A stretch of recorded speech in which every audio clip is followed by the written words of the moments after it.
Let's take a look at some of the extra math functions that Howler exports that can be very useful in a number of circumstances. Let's do dim m as new VB math extras and just take a look there. You can see there's some things here like the arctan2 and let's see, clamp and uh, lerp, uh, minimum and maximum. These things should all sound pretty familiar. We have the value of pi in there. Let's take a look. Oops.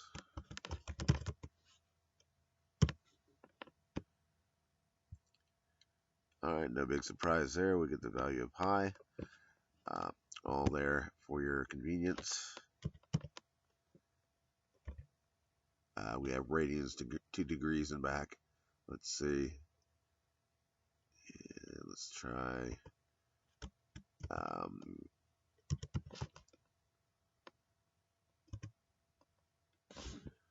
printing radians to degrees of the value of pi. Let's see. Strange, added a weird thing in there. All right, and we get no big surprise there. 180 degrees. Pi is 180 degrees. All right, so just so you know, there are a number of extra math functions available that do not necessarily fit into a neat category. Box step. Please Google these functions. If you don't know what they do, they can be very, very useful.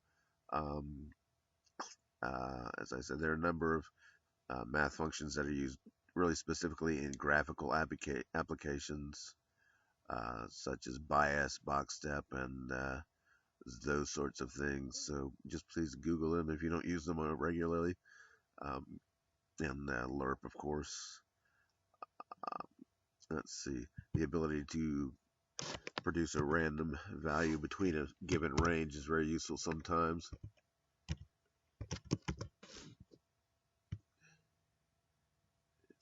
That works. All very useful functions. Let's take one last look. Let's see. The arc function is quite interesting. I believe the formula for this is something like square root of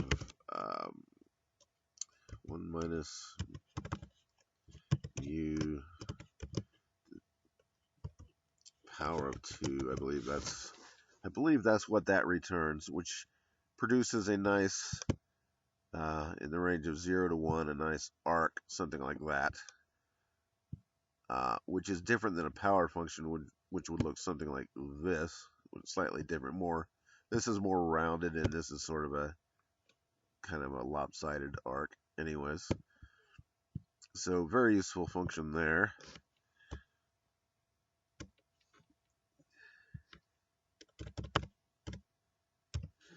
There's a sort function in here. I might try something with that. Sum function will let you sum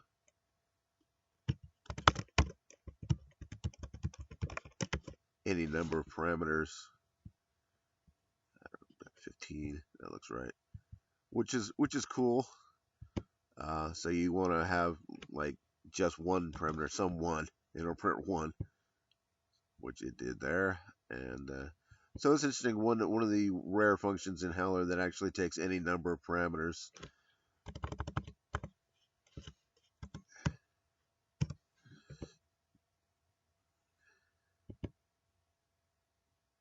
Catmull is a Catmull ROM curve. Let's see. Cubic is a cubic curve. Distance 2 and 3 is 2-dimensional and 3-dimensional distance. The distance of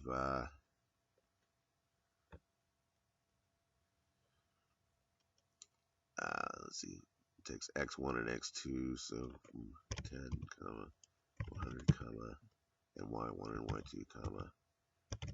Let's see, this distance should be about, I need to clean this up a little bit. I'm getting, try that again.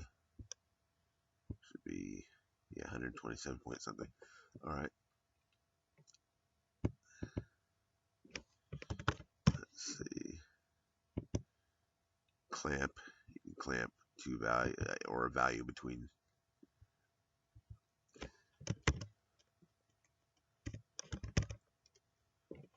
Good for saturation math. So you needed a value between 1 and 100, but the input value happened to be over that. It'll clamp it to that given range. It returns 100.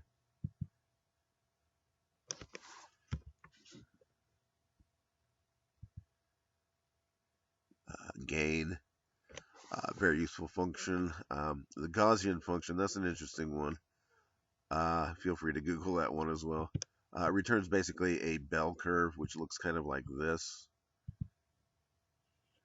Well, I can't draw it correctly, but you know what I mean. It's like when you take a test in school, it's graded on the curve. Well, it's a bell curve, and it looks a little something like that. And that's what the Gaussian function does. Let's see.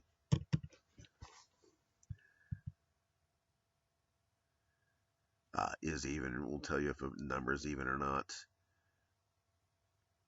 And let's see, you can saturate. Say you had red, green, and blue values. You can just put those in there, and it'll keep them from going over 0 to 255, or outside of 0 and 255. Left and right shift are good for bit shifting. Don't even know where to start with those, but it's in there. Smooth step is one of those really useful computer graphic functions. Let's try this sort out. And also the ability to swap two variables is very useful. So let's try creating an array. Let's see.